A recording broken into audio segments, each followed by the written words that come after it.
Samantala, tiniyak ng AFP na magiging neutral ang buong sandatahan na magbabantay sa darating na eleksyon 2013. Ayon kay AFP spokesman Brigadier General Domingo Tutaan, magde-deploy ang sandatahang lakas ng karagdagang mga personnel sa buong sulok ng bansa. Magiging handa rin anya ang mga sundalo sa gagawing aktibidad. Gayon din ang pagpapalawak ng information dissemination sa taong bayan. The AFP and the Chief of Staff has always mentioned that soldiers during this time of the election or during the time of election should remain neutral, should remain apolitical.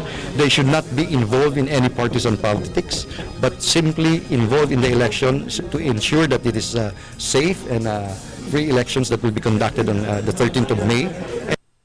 To maintain peace and order and to prevent threat groups such as the NPA armed groups conducting this extortion or permit to campaign.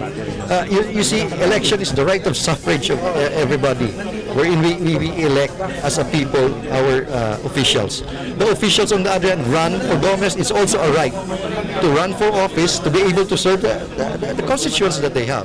Then here you come, an armed group using arms, saying you have to pay me for you to campaign.